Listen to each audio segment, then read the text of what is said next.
ಮನಸ್ಸಿಗೆ ನವ ಚೈತನ್ಯವನ್ನು ತುಂಬಿ ಭವಿಷ್ಯದ ಬದುಕು ಬವಣೆಗಳಿಗೆ ನಮ್ಮನ್ನು ಅಣಿಗೊಳಿಸುತ್ತದೆ. ತಿರುಕರ ಕನಸು, ಗೋವಿನ ಹಾಡು, ನಾಗರ ಹಾವೆ, ಹಾವೋಡು ಹೂವೆ ಮೊದಲಾದ ಹಾಡುಗಳನ್ನು ಪ್ರತಿಯೊಬ್ಬ ಕನ್ನಡಿಗರ ಮನೆಯ ಜೋಗುಳದ ಹಾಡುಗಳಾಗಿ ಜನರು ಮೆಚ್ಚುಗೆಗೆ ಪಾತ್ರವಾಗಿದೆ. ಪ್ರತಿಯೊಬ್ಬ ಮನುಷ್ಯರು ಕನಸನ್ನು ಕಂಡೇ ಕಾಣುತ್ತಾರೆ. ಪ್ರತಿಯೊಬ್ಬ ಮನುಷ್ಯರು ಜೀವನದಲ್ಲಿ ಕನಸನ್ನು ಕಂಡೇ ಕಾಣುತ್ತಾರೆ. ಆತನ ಮನಸ್ಸಿನಲ್ಲಿತ್ತಲ್ಲ ಅದೆಲ್ಲ ಇಚ್ಛೆಗಳನ್ನು ಅವನು ಕನಸಿನಲ್ಲಿ ಸಹಕಾರಗೊಳಿಸುತ್ತಾನೆ. ತನ್ನ ಹೇಳಲಾಗದ ಇಚ್ಛೆಗಳನ್ನು ಅವನು ಕನಸಿನಲ್ಲಿ ಸಹಕಾರಗೊಳಿಸುತ್ತಾನೆ. ಹಾಗೆಯೇ ಇಲ್ಲಿ ಒಬ್ಬ ತಿರುಕನು ಕನಸನ್ನು ಕಾಣ್ತಾನೆ. ಆ ಕನಸು ಅವನು ರಾಜ ಆಗಿರ್ತಾನ, ಅದನ್ನು ಆಡ್ತಾ ಇರ್ತಾನೆ.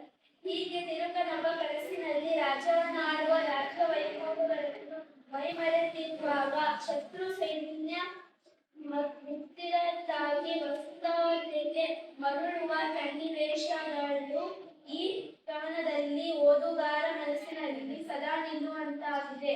ಈ ಕವನವು ಭೋಗ ಪಟ್ಟಣದಲ್ಲಿದ್ದು ಸರಳ ಸುಂದರ ಭಾಷೆಯಲ್ಲಿ ತಿರುಕನ